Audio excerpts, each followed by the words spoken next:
Like every good ghost story, this one begins on a dark and stormy night.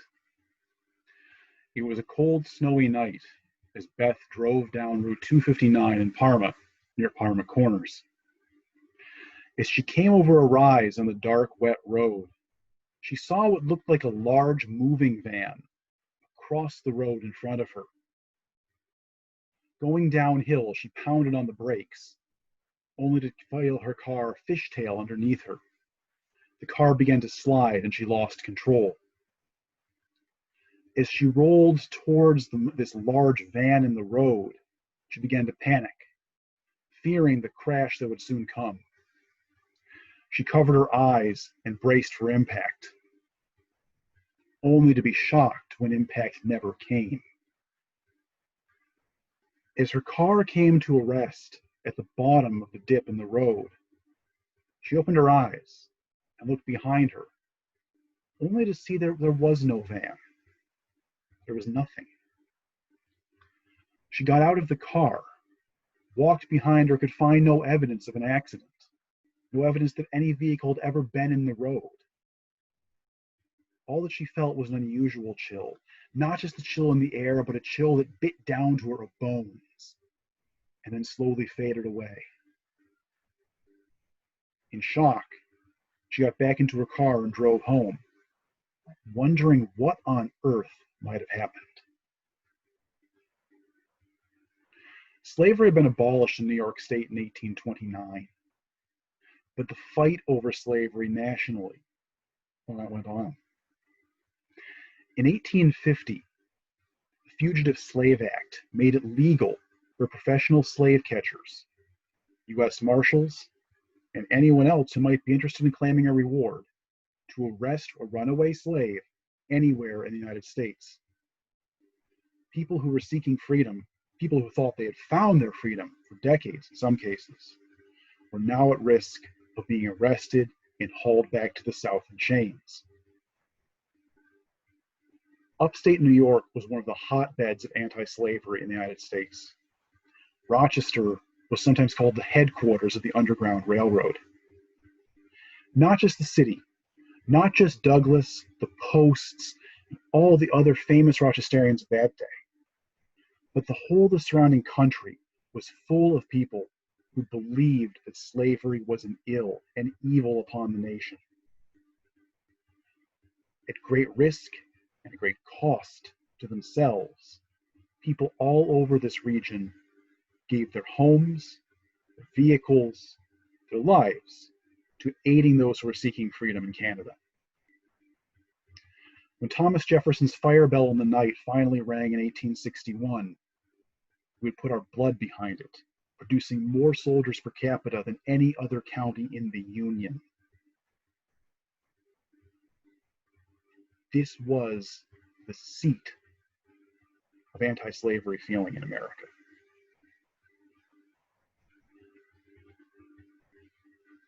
And nowhere is that more evident when you look out in the countryside around Rochester. Small towns, the villages, the small harbors, the back roads, the safest ways for a freedom seeker to try to make their way to Lake Ontario, make their way to Toronto or Kingston, make their way to freedom. It was another dark, wet, cold night in the mid-1850s as two wagons plodded down the ridge road near Parma Corners. In the lead was a wagon driven by Walter Vaughn, a well-known African-American merchant in Parma. An assistant was driving the vehicle behind him. The wagons plodded through the mud, the cold rain coming down slowly onto the tarps covering their loads.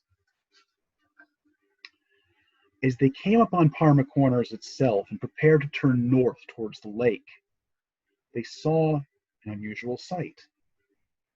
Two men standing in the road before them, one holding a lantern.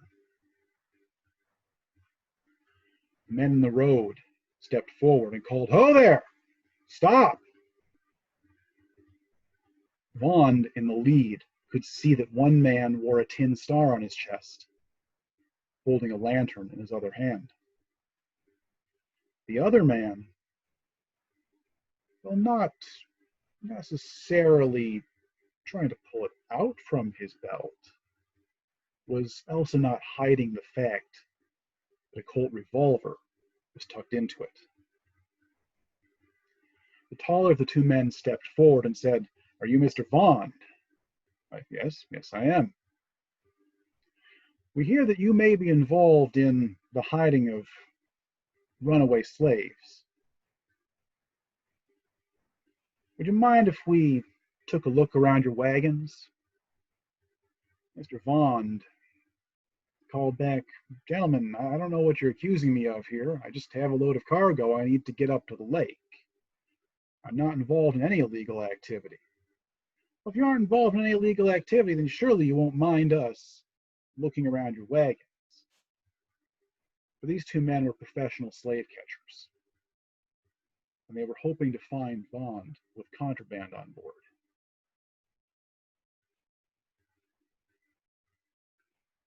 As one man confronted Bond, the other walked back down the line of wagons. He passed the driver of the second wagon, who didn't really look towards him and pulled his cap down further over his face. He got to the rear of the second wagon and dropped the trail. He was rather shocked when inside the wagon he saw 3 pairs of eyes looking back at him. He hollered, screamed for his partner to come. However, before his partner could arrive, the driver of the wagon, the second wagon, came to him instead, jumping on him, pounding him, kicking him, and screaming for his wife and children to get out of the wagon and run for it. By this point, Vaughn had gotten off the first wagon. The man he'd been speaking to, the second slave catcher, in hot pursuit. By the time Vaughn got there, the wife and children were out of the wagon and running down the other side.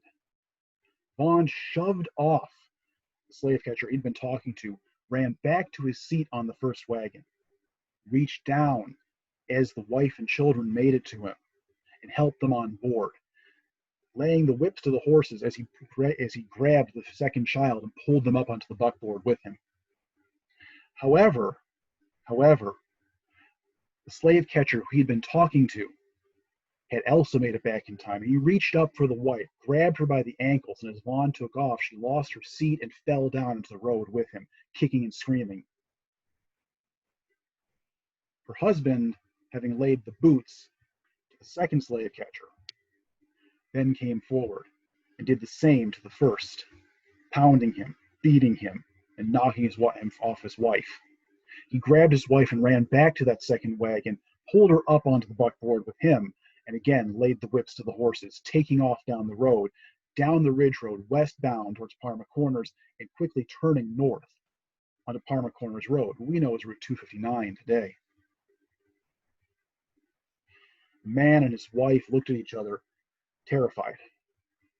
What's going to happen? Can we make it? Are we going to make it to the lake? They go charging north on 259, knowing that the two slave catchers are coming behind them. They can see them in the distance. They can see their lantern. They can hear the hooves of their horses pounding. Going as fast as they can, they go over a rise, come down the other side, only to realize that a swollen creek lies before them. As they reach the bottom and enter the water, disaster. The horses cannot make it across. They're dragged sideways in the stream. The wagon starts to tip over as it hits the water, and the man and his wife are dumped into the cold, fast-flowing creek.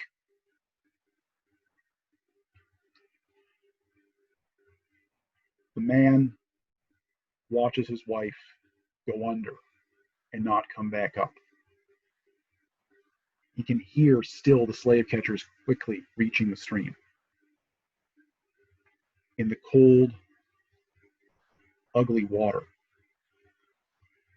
he realizes he can't hold on any longer either and goes under too.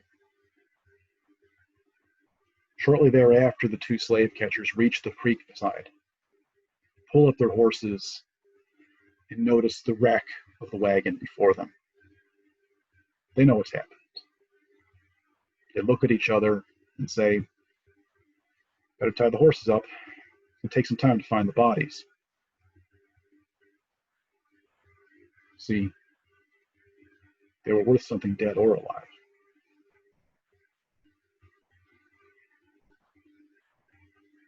So if you're ever driving north on Route 259 on a cold, wet night, keep your eyes open for not a van, but a forlorn wagon across the road north of Parma Corners. And whether you see it or not, remember the price that some were willing to pay for freedom.